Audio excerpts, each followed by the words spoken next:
Thanks for listening to the Lake Doctor Podcast. I'm Susie Light, and my co-host, Dr. Nate Bosch, a lake nerd. Yes, that's true. I received my doctorate from the University of Michigan in limnology, which is the study of freshwater lakes. In today's episode, we're really excited to welcome Todd Feenstra. He's a hydrogeologist, has an environmental consulting firm called Tritium, and he's going to talk to us about aquifers and groundwater and how all of that interfaces with our lakes. I am so excited about today's episode. The doctor is in.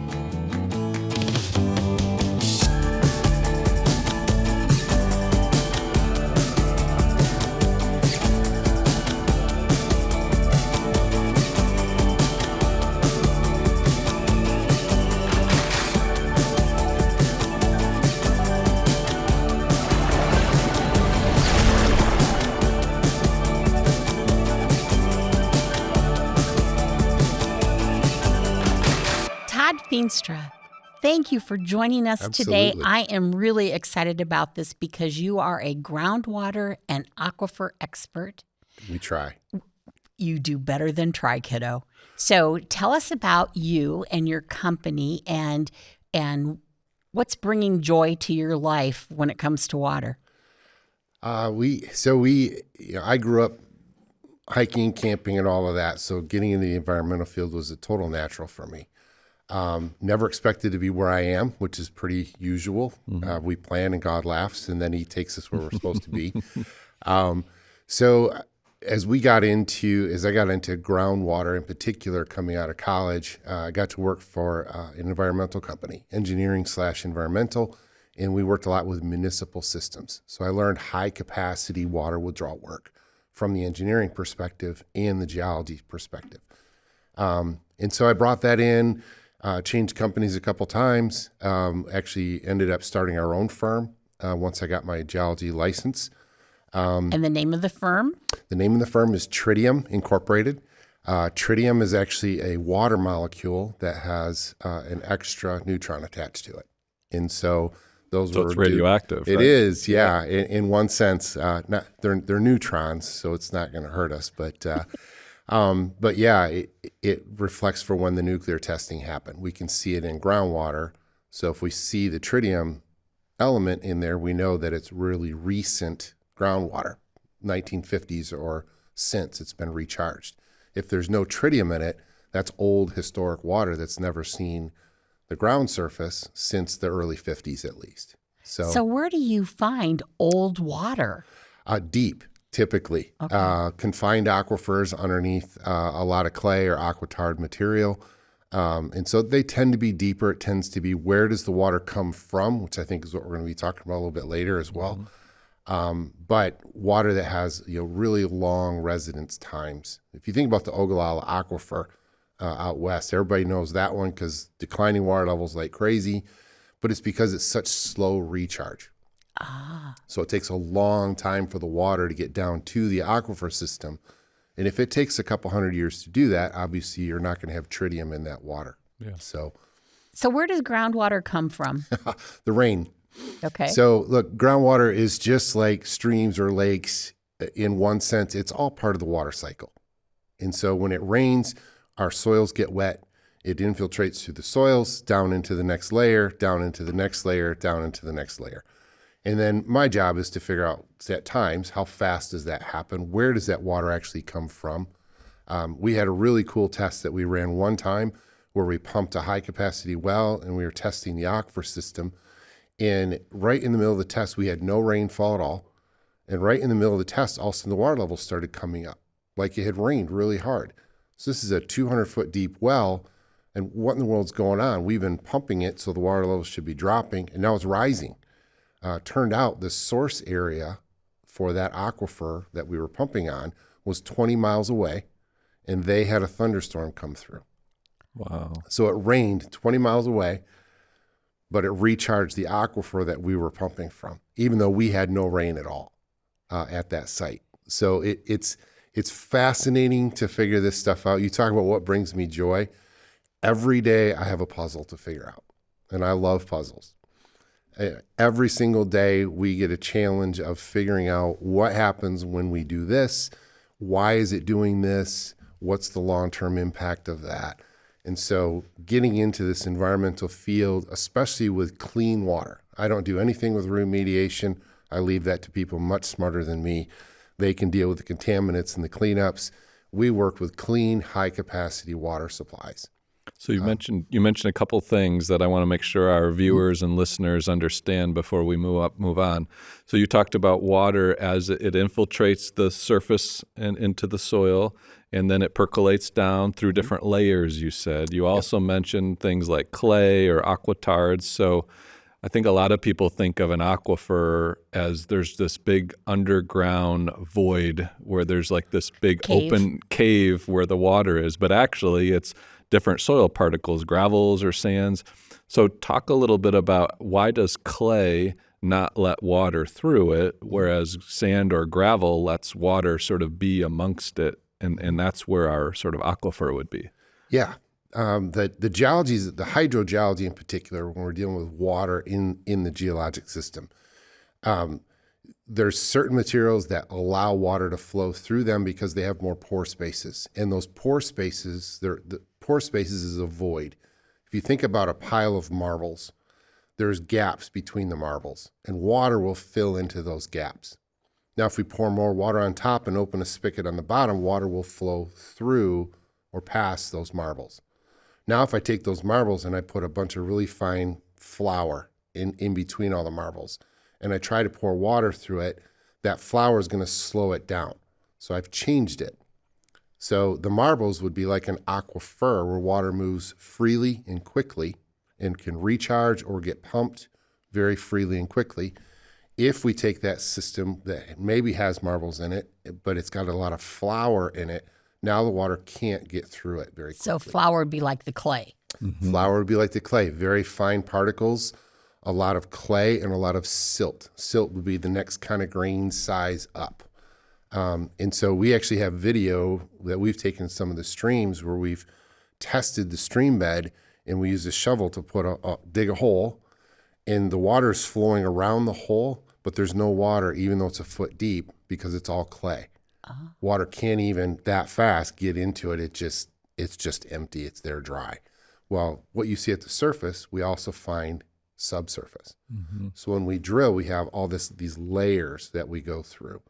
Most of them in this area, because we're a glacial geology area, are large-scale features that are horizontal, and so they lay in like pancakes or stacks, and then the streams are often cut into those, or so is the lake, maybe cut into those layers. So it's a kind of a pancake layering effect, and each layer has its own what we would call conductivity, the rate that water can flow through it, both horizontally and vertically. But it also has its own storage. There's water that's stored there.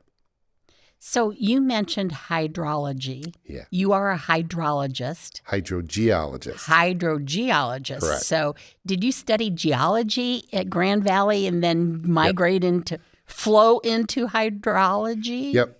We started with a geology degree from Grand Valley State and then went on to take sedimentology because I thought I'd be working with rivers. And took sedimentology in grad school at University of Wisconsin in Milwaukee. And then when I graduated was right when the MUSFA funds and all the oil fields went off the cliff.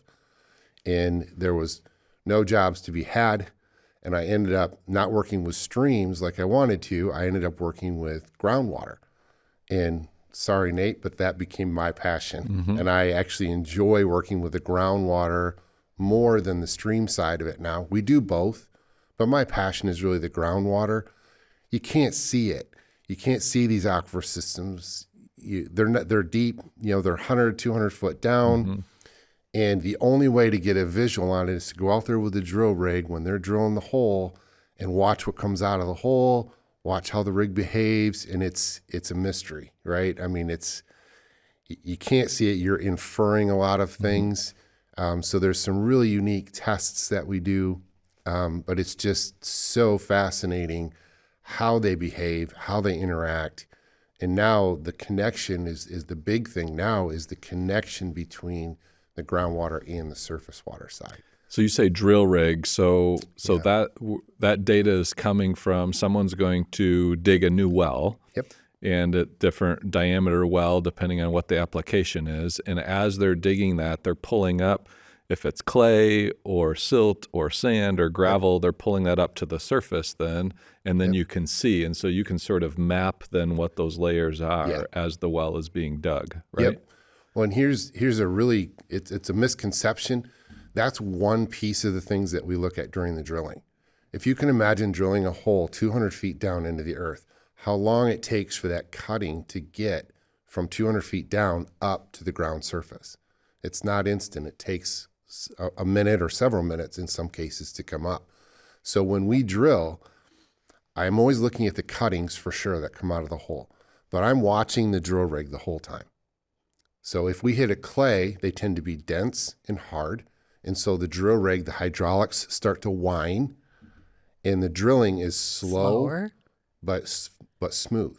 Yeah. If I hit a sand, the hydraulics I don't hear the hydraulics as much. And now that it's still smooth, but it's drilling quite a bit faster.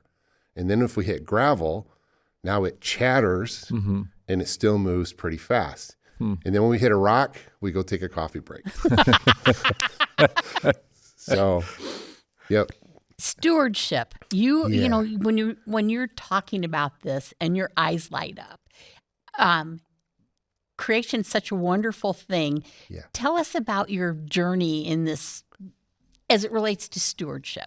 Well, before I answer, if I can, Sure. I'm always interested in hearing this. I would love to hear from both of you. How would you define stewardship? Oh, flipping it back on us. Oh, I believe stewardship is taking good care of those things that God has entrusted us with.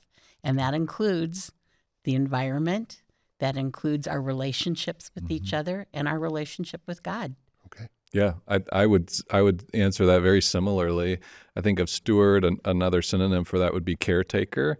So when God made this world that we live in now, one of the first things that he told those very first two humans, Adam and Eve, to do was to be a steward of this world, to be a caretaker, to keep, to cultivate. Lots of different words could be used there.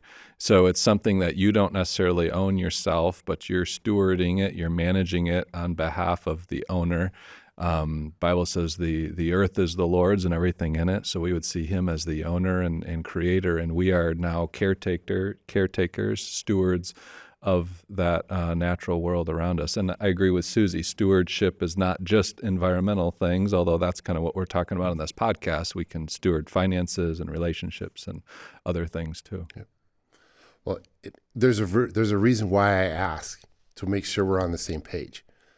Because I run into people who, for stewardship to them means we can't pump any water at all. We shouldn't be doing any farming. We shouldn't be harming, or even not necessarily harming, wrong word. We shouldn't be using the environmental resources. The way that I would define stewardship, if I work with a farmer who wants to irrigate a crop, that's beneficial for him. His crop yield will go up by 30%. His land value now is more valuable because it's a bigger earner, right? If he leases the land, the value goes up 30, 40% now as well. So it's a smart thing for him to go ahead and do that. It's not smart for him to do that if he depletes the aquifer system and he harms it. So if he pumps the water, let's say he pumps the water for 24 hours, a high capacity, let's say 500 gallons a minute for 24 hours, and he irrigates his field, I would expect that within 24 hours, that water level should be fully recovered. So he draws the water down to pulls it out, puts it on the field. I would expect 1 day later that should be recovered. Now, if he doesn't, and it takes 10 days to recover, and in 3 days he pumps again. Not good stewardship. It's not, and I would say that, because now he's depleting the system over time, and he's not letting it recover. The aquifer can actually physically collapse. They've pumped so hard at a location in Texas that I know of that the land surface is 14 feet lower than when they started irrigating. Wow. Now that's over a number of years, but the land surface has actually, as the aquifer collapses, because the water's not there holding it anymore.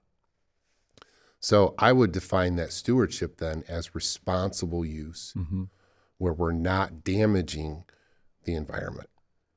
And so to me, when I talk to growers, I work a lot with agriculture and a lot with irrigators, crop irrigators. Well, we live in some of the most irrigated counties this side of the Mississippi River, in northern Indiana here.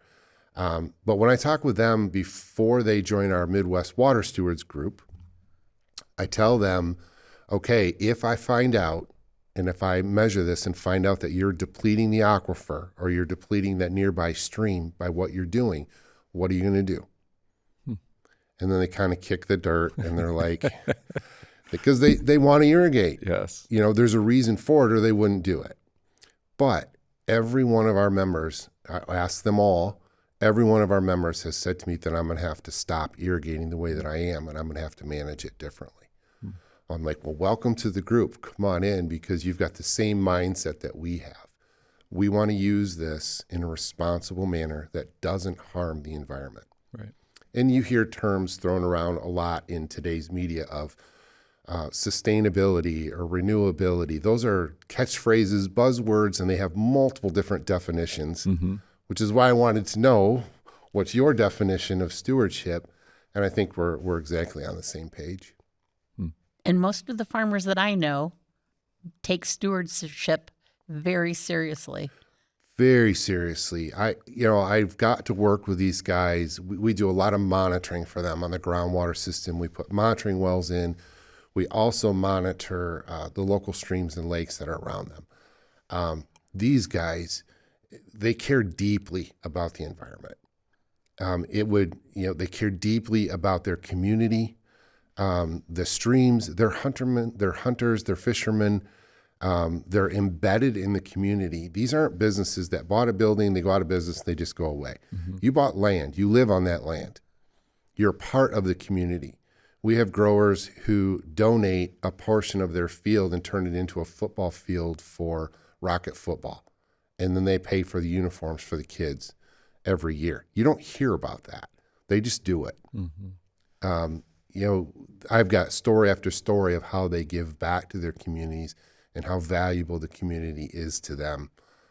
These are just great people. But I would maintain that these are probably the best stewards that you know. They're deeply concerned about it.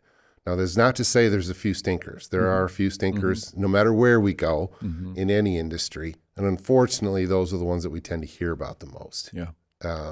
So most of these guys are very quiet. They're very private. They're very comfortable being alone in their field. But they love being out in their farm fields. One of the things I remember when I first moved to the area here to take this role at the Lilly Center for Lakes and Streams, when we realized that much of the land around our lakes and streams was agricultural, that became very obvious then. Okay, we're going to need to partner with the agricultural community. And so started connecting to a lot of, both on the animal side as well as on the crop side of our agricultural producers. And what was so interesting to me is as I got to know them and understand their goals, they did not want to waste water. They didn't want to see topsoil eroding off their field. They didn't want to see excess pesticide or fertilizer or these sort of chemicals running off their field. And those were the same goals that the folks living along our lakes and streams had as well. They didn't want to see those things. They don't want to see the flooding coming in. They don't want to see the fertilizer or we'd call it sediment in an aquatic system coming in from the topsoil. And so we've all got the same goals. And so I've noticed that as well. A lot of good stewardship. I'd agree with you. There are some that could do better, but for the most part, they're good stewards of the land, and more than probably other career paths. These producers are looking to pass this on to the next generation, often in their own family, and so they have a built-in notion of stewardship because they want to pass it to a son or daughter or grandson or granddaughter in as good a shape or better than when they got it from their parents. So groundwater impacts the aquifers and groundwater impacts the lakes. How do you work together? Yeah, so when we look at a lake, we look at both surface water as well as groundwater, right? And so we could have surface water, which would be like a stream, or it could be direct surface runoff coming off the land directly into the lake on the surface of the soil running off.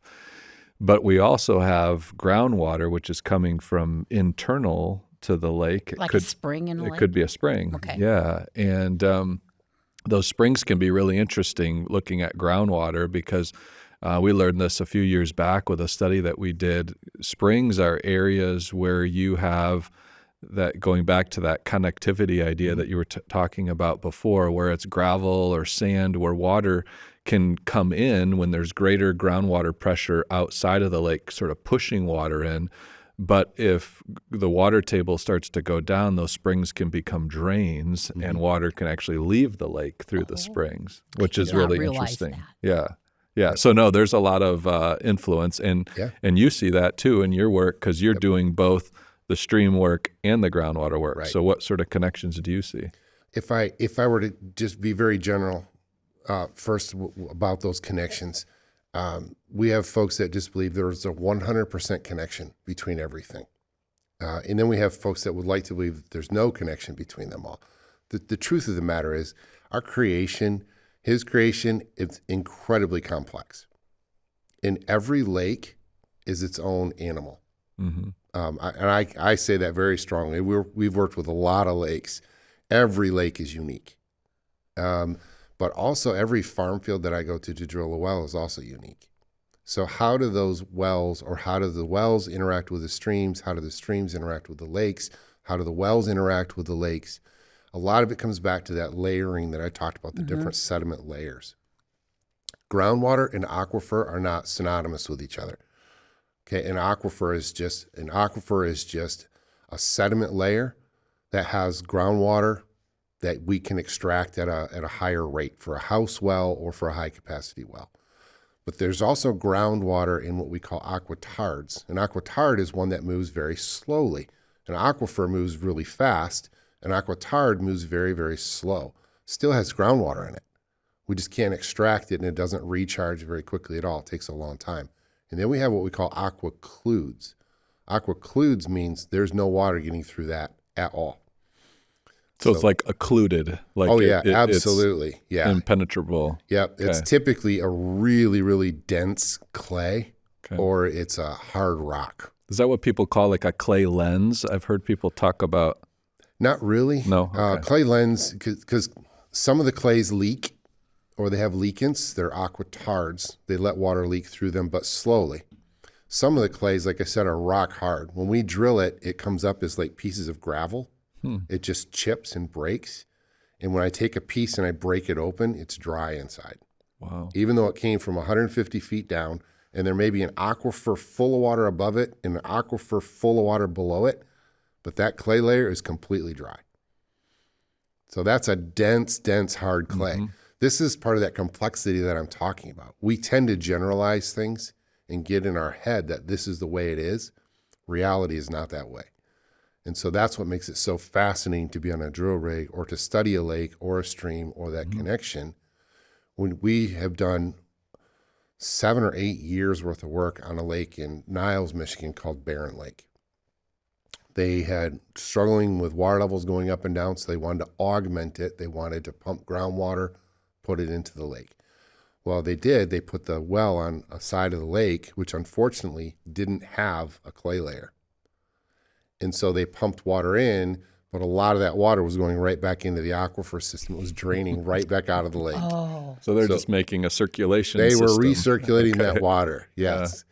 So we've been working with them for a long time. We put the well on the other side of the lake, and now that recirculation is almost completely gone because that side of the lake has a lot of clay layers to it. And so now that water's not recycling when they put it into the lake. Streams, a couple of things more to say about streams. So I remember reading about streams can either be gaining streams or losing streams, right? And a gaining stream, if you have the stream channel going, you have higher water tables, and so water is actually pushing into the stream, and so the flow of the water is increasing as the water is going down because of coming into the stream banks. A losing stream then would be where water table is lower, and so water is actually leaving the stream as it's flowing down, right? Yep. Okay. So, and it's even more complicated than that. Here's the complexity again. What's the stream bed made of? If the stream bed is a clay, the water is not going to move through the clay. It's going to flow across the clay. So that would be a gaining stream the whole way down, even though the groundwater level may be lower because it's surface water draining and feeding that stream, but none of it's going out the bed of the stream. So even though it should be hydraulically a losing stream, it's not because the clay is keeping the water in there. If it's sandy, think of any of the creeks around here and you walk them. If they have a sandy bed, now we may have, is it sandy the whole length of the bed, or is it sand and then it goes to clay and then it goes back to sand? What are the groundwater levels? Those are the things. It's really, really difficult. And I don't know a good word to put on it. It's a complete misunderstanding to think that, okay, I'm, say, on the Tippecanoe River, and I know what it behaves like right here, so therefore the entire Tippecanoe River behaves like my backyard. That is not the case. And so that's where we come in and we're like, listen, we can take measurements and tell you where does the stream gain and lose. And then we know that. Now we got to figure out why. Yeah. Does it stop losing because it's now flowing over clay, or does it stop losing because there's a tributary, or does it start losing now because of a crop irrigation, or is there a diversion or a direct withdrawal, or is it a geology thing? And in those streams, Complex. some of the most interesting biology is happening in what we call the hyporheic zone, which is that sort of layer below the stream bed. Maybe it's gravel or sand. And so there's the water that we see flowing on the top, the surface water, but there's groundwater in the hyporheic zone that's also flowing, and insects and bacteria. And so there's so much more going on in a stream than what you see when you just look at it at the surface water. It's really a complex system. So we're sitting here trying to give you simple explanations for things that don't have a simple explanation. That's right. Kind of the point. The complexity is amazing, which is we're scratching the surface of why is this a puzzle? Yeah. Why is this so fun to work with? If you like figuring that stuff out and you care about stewarding it very well, that's a natural shoe-in to do this type of work. Mm-hmm. So we are on the Great Lakes aquifer. Yes. Is there such a thing? Well, I'm asking you because my impression was I have a well at my house and my well goes down 250 feet and I'm tapping into the Great Lakes aquifer. I'm not. You're not. There's not a Great Lakes aquifer. Really? Look, we have a regional, it depends on scale, I guess, if you want to. I would say, in the other parts of the Midwest, we have the Ogallala Aquifer, goes all the way to Texas. Everybody kind of knows what that is. That is not, we don't have a Great Lakes aquifer like that. What we have is we have glacial geology where glaciers came in and just made a mess. And we've got glaciers going different directions, one after another, over the top of each other, chewing everything up, depositing things back down. Then it's complicated because you have streams in the middle of that at all these different times, and it's just a web of stuff that's down there. There's not a single aquifer that underlies it all. There's multiple different aquifers, and they have multiple different areas that they cover.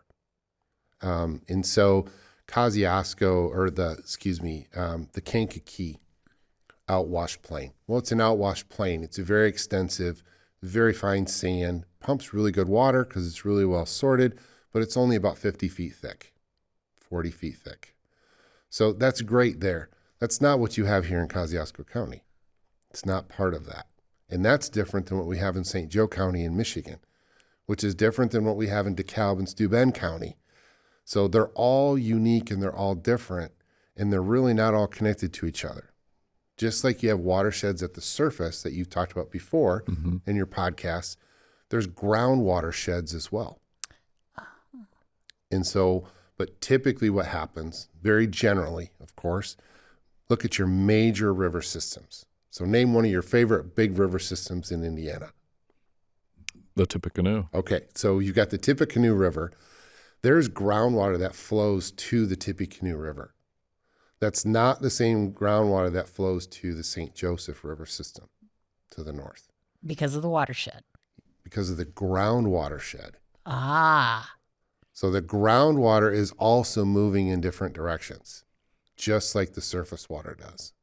And often would move in similar directions as the surface watershed, but not always. Yeah, the major surface watersheds do start to reflect the major ground watersheds. Okay, but it's very, very similar. It flows in different directions, right? The streams can be deflected by something like a clay deposit. or a lot of forested area. Ah, Or clays at the surface rather than sands. It's the same thing in the subsurface. So we have features where groundwater is deflected around, flows around, just like we have at the ground surface. So there's not a single system, and I want to be really clear. There's not underground lakes and underground rivers. Those are very extreme exceptions, especially here when we're talking about sands, gravels, and clays. I was so worried that we're going to deplete the Great Lakes aquifer. Oh, I guess I no. don't need to worry about that. You do not need to worry Okay. about that. No. So we talked a bit about agriculture and the impact agriculture has on groundwater and aquifers. What about industry? There's a lot. We work with anything high capacity wells, and we approach every one of the problems essentially the same way. Everybody's worried about the impact. You are worried about the Great Lakes aquifer being impacted. Everybody's worried about that. We don't get to see it. We've got the LEAP project going right now. What is that? Is that an acronym? What does that stand for? Yeah, I don't put me on the spot with that one. Okay. I don't remember off the top of my head. It's a development for basically an industrial and technology complex down near Indianapolis. Okay. And where they wanted to build it, they don't have the water that they need. And so they want to pipe it from another municipality and pipe it to that location across the watershed boundary. And so there's a lot of people concerned about what the impact of that would be. The Machindo Aquifer in northeast Indiana, that is shared with also Ohio and Michigan. So you have a tri-state going on there, a large user, whoever it may be. There was a fish farm, there's a municipality system that was there to replace Toledo's system. There's agriculture there. There's worried about cross-state lines about if I pump in Indiana, does that impact Ohio or Michigan? Or does it deplete Indiana? Yeah, can I pump in Ohio and deplete Indiana? I mean, that was a concern. There was a developer that wanted to put a fish farm in Ohio, and there was a lake group, a lake association, or people that lived on a lake about 30 miles away in Indiana who were worried that his fish farm would dry out their lake 30 miles away. That's the type of kind of fear. And so the data collection will help with that. But I know Pisgah Marsh is close to your heart. That's right here. So there could be server farms in LaPorte, quarries, when a new quarry goes in. What server farm? How does that impact water? Server farms require a lot of water to keep things cool. Okay. And so they'll pump the water and then cool everything down and then discharge it. Computer servers. They need to be cooled. Okay. A municipality is very similar. If you look at the city of Warsaw or Elkhart or Goshen or South Bend, they would draw groundwater, treat it, pipe it to their residents. Their residents use the water, put it on their lawn, take a shower, use the toilet, clean their dishes, and then that water gets back into the system. Okay, great. So South Bend takes water from X number of wells, but they're servicing how big of an area, and where's the discharge for all that going? And can South Bend overpump to a point where they run out of water? Arizona faces that right now. They put a ban on new subdivisions in portions of Arizona because there's no water to support them. That's not us. We're not Arizona. We're very different here. It doesn't mean we can't impact it. So we still need to be mindful of that. Be good stewards. We have to be good stewards. But whatever the system is that's withdrawing the water to use it, the question remains for all of them. How much water are you taking? How much impact do you have locally?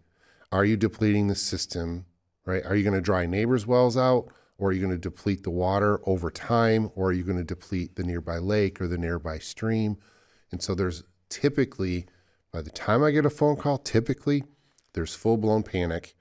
Facebook is blowing up, social media is blowing up, and people are throwing gasoline on the fire. We have a lot of the NIMBY principle, the not in my backyard, happens. And then what I have found, though, is when we approach those, I think this is where you're going with it, how do we know? Exactly. And you talk about collecting data, something that the Lilly Center does. That's something you both have in common. How do we know? So Nate could probably talk a whole lot more about the streams than I can. We dabble in it, and we do a good job with that.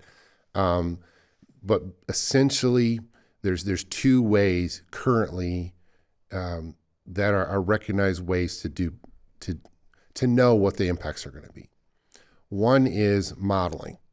So we can build a theoretical model, put it together based on our understanding, and then do predictions, and we can change variables and predict. But we could also measure it. And so it used to be, with a scientific method, I would collect some measurements, I would do some field work, then I would take that, I would kind of analyze it, solidify what I think my interpretation is, I would build a model to reflect that, and then that's what I would present. But the model is based on the data and would match the data. In the computer age, we've gotten more now to where people are very comfortable building a model at their desk. I think this is the way this is. I'm going to build a model. I'll let the model tell me whether this is valid or not valid. Without any ground truth thing of actual data. Yep. So what we tend to see is kind of some hedging where an entity will say, I'm going to take the well logs from the DNR database, and that's my data. Well, that's not field work. You weren't the one that drilled the well. You don't know if the lithology is right. You don't know if the well location report on the well log is right. So you don't know if the elevation's right. You don't know if the water level's right or not. If you're off by 5-10 feet, that makes a big difference in a model. You don't know unless you go out and you actually check that and measure that. And so the approach that we've taken is I understand where the industry's at. I understand and fully believe that models are necessary. What I don't agree with strongly is that we can just build a model based on what we think is out there without checking against the real world. And then there's this whole discussion that happens, what is the real world that you're checking it against?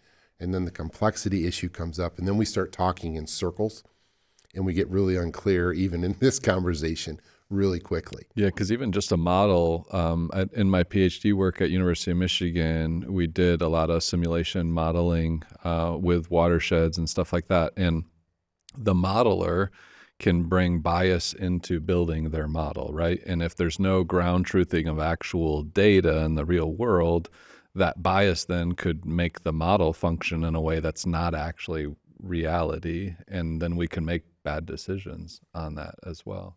So how do you collect data? And you were talking about monitoring wells. Is that a data collection point? Absolutely. And that's why we do it. We got started really heavy in this with ag because of some new state law that happened in Michigan in 2009. They have a model based on well logs that says we're running out of water. Well, okay, so the model says that. Okay. The next step will be if we're running out of water, we got to stop using water. So now farmers are going to need to stop irrigating or irrigate less or manage it differently or do something to stop using as much water. So the question immediately is, are we? How do we know? How do we know? Look, if I said that to you and it was your well and I said you have to give up your well, you would say, prove it. Okay, if I could prove it to you, then you'd say, you know what? I am depleting the aquifer, like our members in Midwest Water, and I need to change something. But if I just come to you and say, I built a model that predicts that you're depleting water, you need to stop, your first question is going to be, show me. I'm not so sure your model is right. Yeah. So that's what the monitoring wells started to do. We started putting monitoring wells in right near the irrigation wells. And that way, anytime the irrigation well turned on, the water level would drop in the monitoring well. Now we can run an aquifer test. And we can take the drawdown data, and I can tell you how fast water moves through the aquifer system. I can tell you how fast water moves through the clay layer above it. I can tell you how much water is stored in the aquifer system. So those are great about how it moves through my model. I'm not guessing anymore. At that point, I know how it moves through my model. But I also then know, hey, the guy pumped the well for a day, and I have water level readings that show it recovered in a day. So if the model says it takes 10 days to recover, something's wrong. And it's probably not the data. It's probably the model is wrong. So you both have data in common. How do we get data geeks? How are you at Lilly Center helping us get the people who are going to be the monitors in the future paying attention to this stuff? Yeah, well, being part of Grace College is a wonderful place for the Lilly Center to be housed. And so we have this natural pipeline of talent coming in to Grace and to our environmental program. And naturally, many of those students want to work at the Lilly Center for Lakes and Streams to gain internship experience, build their resumes while they're still in college. And so, for example, right now we have 46 students working as college student interns for us at the Lilly Center. And one of those students, in fact, quite a superstar student, interned with you and just recently got hired by you. He did. Quentin Hunsberger. I knew him from church. His mom and my wife were camp cooks together for youth camp. Oh, wow. For like several years. And Quentin was going into meteorology and decided he didn't like that, wasn't sure what to do. And his mom said, well, why don't you call Todd? You might be interested in what he does. And so he actually transferred to Grace and then came to work for us as a summer intern, did a great job. And I think he absolutely fell in love with streams. Yeah. Just fell in love with them. And at least that's my interpretation from the look on his face when he's doing the work. I've seen it too in class. We've been out in chest waders and streams collecting data. Yeah. So he worked for us for 2 years as an intern and then went back and we just brought him on full time. In December, we hired him full time. So for us, look, I know I've got passion about this, but I also know I'm on the downhill side of life now. I've passed that 50 mark. So I see it as part of my job. Also as stewarding, I need to train up that next generation. And so we hired 2 college grads this year. Quentin was through our internship. We hired 2 college grads this year who both have the same definition of stewardship and have a passion for what we do. And we're starting to train them and teach them. So then on the private side, we've got these, we're multiplying what we do through that program. I love that word that you used, multiply or multiplication. That's a theme for the Lilly Center that we have this year in thinking about how when we invest in these young people, whether they're interns or whether they're college students in classes, and then we think of them going on in graduation and they're going into environmental law or environmental consulting, as you've been talking about, or different government agencies or nonprofits. They are taking that stewardship idea and they are taking that into their own careers. And so they can accomplish so much more than you or I can. They now go to new geographic areas, new fields of study, and there's many more of them than there's just the 2 of us, right? And that's such a rewarding part of being at Grace College and being at the Lilly Center and you being at Tritium and with the stewards group that you're part of. It's really remarkable. It is. You know, I hope our listeners are listening with an ear to the future. If you're a parent or a grandparent that's listening and you have a child who is sparked by being excited about getting out on the lake or being excited about fishing or being excited about the science of life, consider pointing them in the direction of Grace College, Lilly Center for Lakes and Streams, and environmental sciences.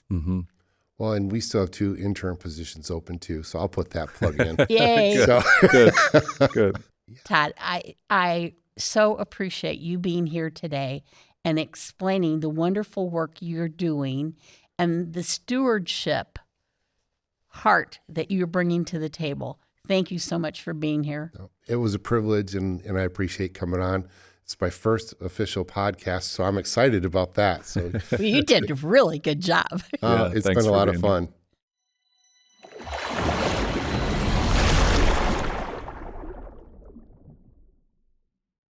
Hey, I'm Dr. Nate Bosch, Director of the Lilly Center for Lakes and Streams, and today we're talking about the water cycle, and we're in a perfect spot to talk about the water cycle. We're by one of our 14 live stream sensor locations here throughout Kosciuszko County in northern Indiana. And the way these stream sensor locations work is it starts with a stream sensor. They use Doppler radar to look at particles as they pass over the sensor. These sensors sit down on the bottom of the stream. I happen to have a side looker here, which would sit on a bridge abutment along the side of the stream, looking into the water from the side angle. But the one behind me is sitting down at the bottom, but since it's under the ice, I'm going to show you this one instead. So we've got some sensors there, and those sensors are sending out Doppler signals, and it's bouncing back, and we're getting an indication of how fast the water is moving, how much water is moving. We're measuring water temperature, barometric pressure, lots of different things. There's then a cable that connects up here to the data logger system. The data logger system is really where a lot of the electronics work of our stream sensor technology. So all the data is coming in here, it's being stored here, and this is where the data then gets sent to our website, where you can go any time of the day or night and see exactly what's going on in the streams around our county. There's also a battery that's in there, and we have a solar panel up here, and so that's charging the battery, and so it continues collecting data even in the nighttime hours, as well as during several cloudy days like we might have here in Indiana in the wintertime, for example. All right, now we're down here closer to the stream channel, and we're going to talk a little bit more specifically about the water cycle. So I've got a diagram here in front of me. This is the same diagram that we use for a lot of our K-12 field trips in our community here, as we're encouraging our citizens to be more water literate in northern Indiana. So I want to point out some different parts of the diagram here. So first off, we've got precipitation. That could be in the form of rain, it could be in the form of snow. We've got water that's coming down to the surface of the ground. And then there's two different things that can happen to that water. It can either run off the surface. We can have surface runoff, where the water will directly get to a lake or a stream like we're by here today. You can also have infiltration, where the water will infiltrate into the soil. And then you can have percolation of water going to deeper layers of the soil, kind of like maybe you've used the word percolation with coffee as water moves through the coffee grounds. We then, once we have water in the water body itself, like a stream or a lake, we have evaporation. And evaporation, where the water goes from that liquid form back to a vapor form again and up into the atmosphere, maybe to condense in a cloud and come back again as precipitation, or maybe it stays there for a while. We also can have plants interact with the water cycle. And so as is pictured here, we have trees with their deep roots pulling water from deeper layers of soil up into the trunk, branches, out the leaves then as those tree leaves are doing photosynthesis, and that water then gets back into the atmosphere and again completes the cycle. Within the soil, we also have another sort of transition that water can take.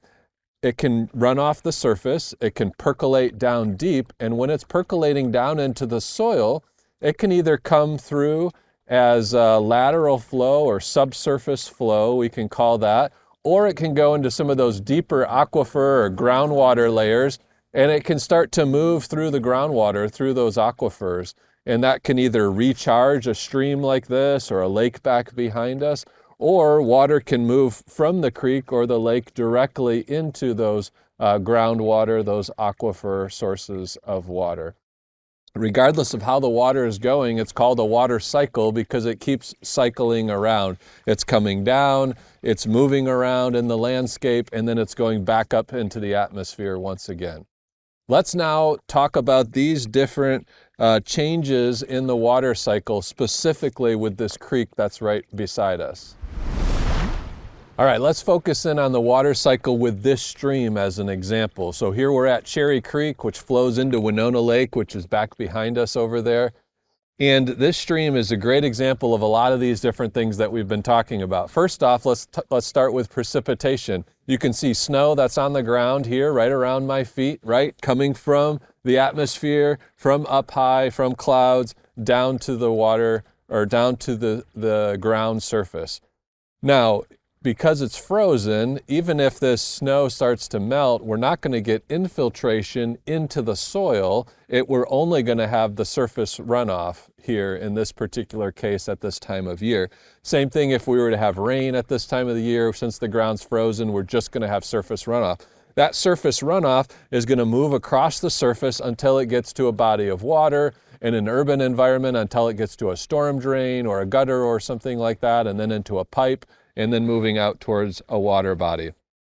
As that water moves across the surface, it can pick up things. It can pick up sediments and nutrients, and those things can actually have some negative impacts then on downstream water bodies. If we were in warmer months of the year here in northern Indiana, we could have infiltration, and the water would actually go into the soil surface right here, and we could have percolation as it starts to go down to deeper layers of the soil. And that water then can still move into the stream. Rather than across the surface, it can move in from underneath the surface of the soil. We call that lateral flow or subsurface flow, where we're still charging up, we're recharging that stream, the water in that stream, but it's not across the surface, it's just under the surface. Sometimes we have tile drains or storm drains that can also move water just beneath the surface directly into our streams or in our lakes as well. And then that groundwater, those aquifers, that deep water can also come into our stream. We call that a gaining stream, where we have water coming from deep underground into the stream, or we can have a losing stream. We can have certain times of the year where the water table drops enough around the stream where the water is actually moving out of the stream into the groundwater and recharging the groundwater, and the stream water is starting to subside a little bit. We also have some trees around us here along the stream bank, and in warmer months when we have leaves on those deciduous trees, those trees would be pulling up water from those deeper soil layers into the trunk, and then into the branches, into the leaves, and then through photosynthesis, that water is going to be expelled through the leaves and up into the atmosphere. Another way that water moves from the ground level back up into the air around us. Obviously, that's not happening at this time of the year, although we have a few evergreen trees kind of spotted around here, and they can still be pulling up some water even in the winter months. The water cycle is always cycling. The same water that we see in this creek here running by us right now might be the water that we're drinking or brushing our teeth with in the future. We all have a vested interest in keeping this water clean. At the Lilly Center, our mission is to make our lakes and streams clean, healthy, safe, and beautiful. If you want to learn more about how you can help us with that, go to our website, lakes.grace.edu, and learn about some specific things that you can do to help keep our lakes and streams cleaner. It might just be the water that you're going to be drinking someday. Thanks for listening to this episode of the Lake Doctor Podcast. Please like, subscribe, and share, and make sure to join us next time. It's bound to be fun. Listening to this podcast is just the first step to making your lake cleaner and healthier. Visit lakes.grace.edu for more information about our applied research and discover some tangible ways that you can make a difference on your lake. If you have a comment or a question that we can discuss in future episodes, leave a comment or send an email to lakes@grace.edu. We'll see you next time. The doctor is in.